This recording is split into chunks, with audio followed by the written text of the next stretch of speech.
Welcome to your daily dose of hope. I'm Phyllis Nichols, and I'm glad you're here. Today, I want to talk a little bit about how we can clear out some clutter and find a spark.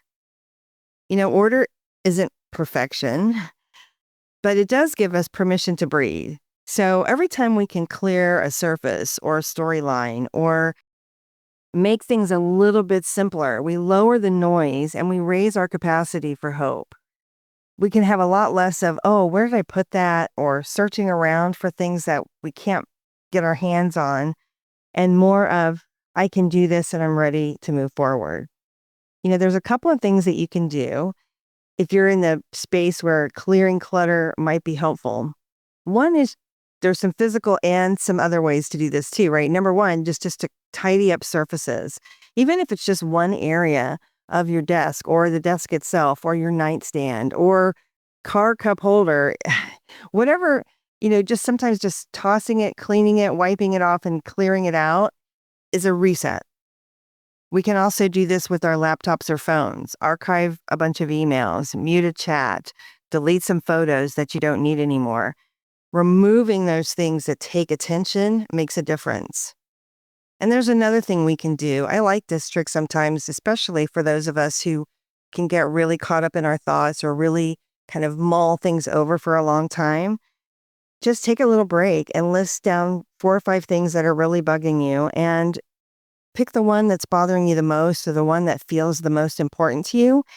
And just take 5 or 10 minutes and write down a few next steps that you can do, and then put some time on your calendar to do it, right? It'll just help clear your mind. You're no longer going to need to spend some energy, mental energy, thinking about it.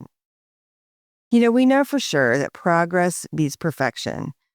And we also know when we're clearing things, it doesn't have to mean we're stopping and clearing every single thing out of our house or out of a closet. We can just tackle one space and one section or one sort of mental aspect at a time. A couple of things that I find really easy is having a space for things to go. I'm one of those people that sort of likes things to be out where I can see them. So I have them in containers, right? So they're at least somewhat organized and I know what goes where and have a place to put things when I need to. Another thing that we can look at doing is our obligations. Are there things or commitments that you've made that just don't work for you anymore or that you might need to let go so that you can really refocus on other things that are more important? Notice the belief that clutters your thoughts, right? Something like, I have to do it all, or I'm the only one who can do this. And just replace it with, I'm going to focus on doing this one thing in front of me really well, and then I'll move on.